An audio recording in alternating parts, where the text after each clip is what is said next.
Olá, boa tarde, tudo bem com vocês? Nós vamos agora dar prosseguimento às nossas aulas via EAD.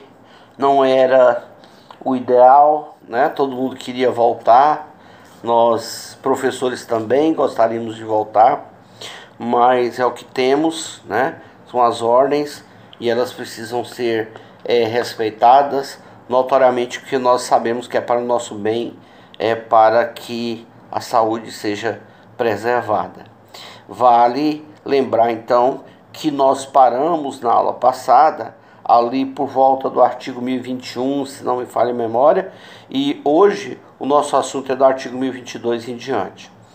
Do artigo 1022 até o artigo 1027, nós vamos falar da relação da sociedade com os terceiros. O artigo 1022 diz o seguinte, que a sociedade procede juridicamente por intermédio de seus administradores especiais, e se não tiver um administrador especial, por qualquer outro administrador. Isso por quê? Porque a sociedade é um ente impessoal. Como a sociedade é um ente impessoal, ela precisa de alguém para agir em nome dela. Então, todos os atos que são praticados pelo administrador, salvo, aquelas exceções, todos os atos praticados pelos administradores, eles trazem responsabilidades não para quem assinou o documento, mas sim para a sociedade. E é por isso que o artigo 1022 chama a atenção para essa questão do administrador. E diz que é ele, que é o administrador que assume o compromisso, mas ele o faz em nome da empresa e não em nome dele próprio.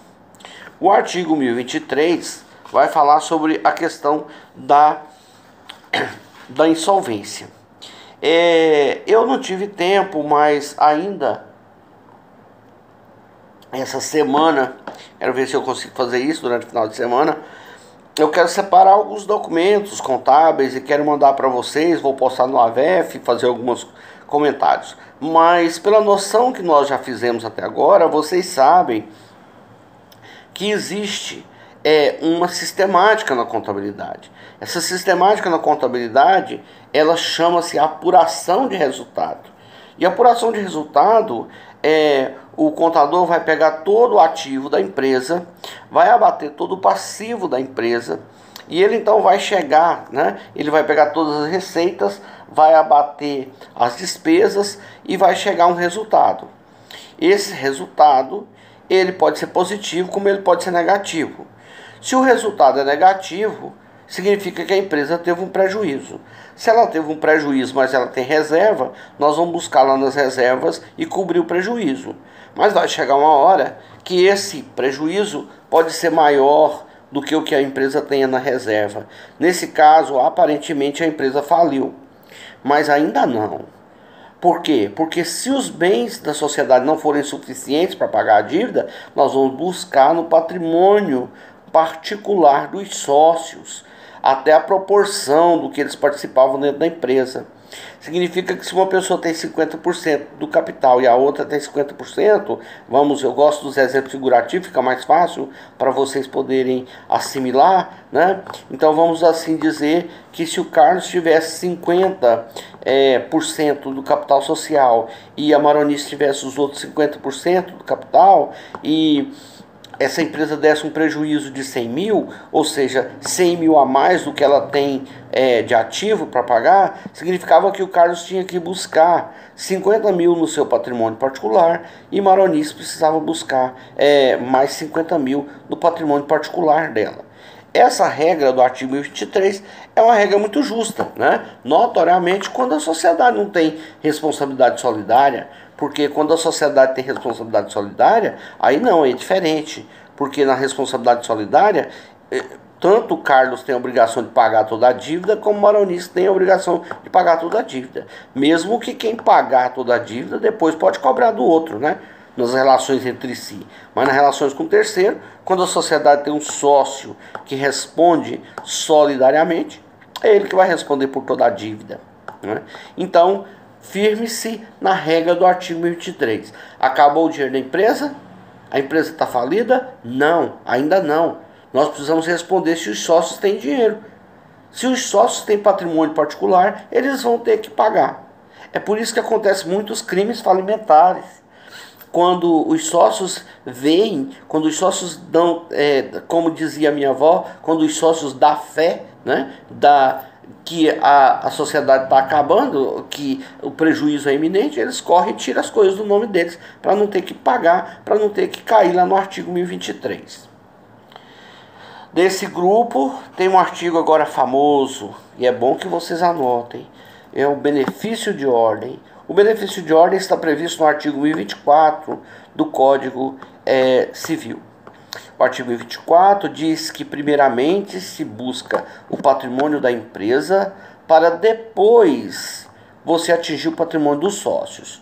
Isso porque primeiramente você tem que buscar as coisas da empresa, para depois então você chegar no patrimônio dos sócios. Você não pode pretender buscar necessariamente o patrimônio do sócio para pagar uma dívida. Notoriamente, vocês já devem ter ouvido falar da desconsideração da personalidade jurídica, que é justamente o inverso do benefício de ordem. É buscar diretamente no patrimônio dos sócios, não querendo tomar conhecimento se dentro da empresa tem ou não tem alguma coisa. Eu peço que vocês me lembrem, porque eu vou marcar uma reunião com vocês amanhã, né? E a gente vai combinar horário, mas eu quero que depois vocês me lembrem. Eu vou dar um exemplo figurativo do artigo 24, para a gente poder comparar como eu fiz ali no passado com o artigo 1007, tá? Me lembrem disso. O artigo 1025 fala sobre os sócios que já entram dentro da sociedade. Parece um pouco injusto se você analisar, porque o artigo 1025 diz assim, que o sócio que entrar dentro da sociedade já constituída, ele não se exime das dívidas que lá existiam. Eu gosto muito de um exemplo, né? Quando as pessoas dizem assim, mas não é justo. Eu cheguei na empresa e depois que eu cheguei na empresa eu descobri lá que tinha um rombo patrimonial. Bom, é para isso que as pessoas fazem lá uma busca, né?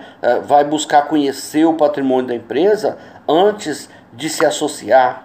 Eu me lembro que logo depois de formado, um dos meus primeiros trabalhos como advogado foi esse.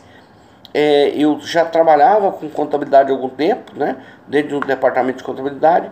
Então eu fui convidado por um senhor que lá de Anápolis, um empresário da cidade, que ia comprar uma empresa lá na cidade de Jataí, uma cidade que fica já próximo da divisa com o Mato Grosso. E nós fomos então, passamos 2 dias lá, analisando documentos, para chegar à conclusão que não valia a pena comprar a empresa, porque o ativo da empresa era muito frágil diante do passivo. Ela tinha realmente um ativo maior do que o passivo, mas o ativo era muito frágil se comparado com o passivo. E então, se ele tivesse comprado essa empresa, ele não podia depois alegar que ele não assumiria dívidas do passado. Quem compra bônus também compra ônus. E aí é claro que se eu tivesse comprado uma empresa e 3 ou 4 meses depois, sempre que alguém defende essa tese dizendo que é injusto, que aparentemente eu faço a seguinte comparação. Mas se depois de 4 meses lá, ele descobrisse que tinha petróleo dentro do imóvel, o que vendeu para ele ia ficar muito chateado, mas ele ficaria muito feliz, né? Então, são os riscos. E é a mesma coisa que eu falo com relação... Eu sempre comparo o direito empresarial com o direito de família. E aí está a comparação inevitável. É o namoro, né? Você não entra dentro de um relacionamento sem antes conhecer um pouco a pessoa, conhecer a família da pessoa, conhecer, né, o ativo e o passivo da família, claro, né, isso não tem nada demais, você querer saber se a pessoa tem débitos. Eu brinco muito aqui no escritório que eu acho que agora os relacionamentos devem ser assim, né, as pessoas devem pedir logo um Serasa um do outro, né, para saber, mas só fugindo daqui um pouquinho, né, já volto para cá. Mas o fato é que há uma regra muito base lá para alguém escolher um bom casamento, né? pode parecer meio utópico, mas a prática do escritório já me fez acreditar realmente nisso, né? Bons filhos são bons maridos, boas filhas são boas esposas, e ponto, não tem mais nada a ser discutido. Bom, voltando para cá, porque a nossa aula não é direito de família, não é psicologia, né? Nem é ajuda emocional, né? Se fosse bom, estava fazendo uso para mim, né? Então, vamos falar do artigo 1026. O artigo 1026 também eu vou precisar depois fazer um exemplo na próxima, nossa reunião, né? Porque o artigo 1026 te dá 3 opções para o credor particular. O credor particular é aquele que quer receber. E ele tem 3 opções para receber, todas 3 dentro do artigo 1026. E eu vou pedir para que vocês leiam o artigo 1026 para a gente poder, quando amanhã, quando a gente pegar o exemplo, vocês estarem afinados para vocês poderem observar o que realmente vai acontecer. Bom, o artigo 1027 fala sobre a questão da separação. Uma pessoa, quando ela entra no processo de separação, vamos então dizer, Filomena era casada com Pedro. E aí, num determinado momento, o Pedro é sócio do Marcelo. Então, não tem nada a ver com a Filomena. A Filomena é a esposa do Pedro. Mas no processo de divórcio, a Filomena pediu, né, a meação dos bens. Ela quer metade do capital social da empresa. Enquanto o processo está em andamento na justiça, Filomena não pode pretender entrar dentro da sociedade e querer mandar nos 50% que é dela. Mas olha o que a lei fala no artigo 27. Ela vai concorrer periodicamente nos lucros. Ela pode fazer um pedido para o juiz, o advogado dela pode fazer um pedido para o juiz para reservar 50% do lucro para ela, né? Até que o divórcio se resolva. Processos de divórcio litigioso demora bastante para ser resolvido, né? Então ela pode fazer um pedido desse para o juiz e o juiz irá acatar, fundamentado no artigo 1027.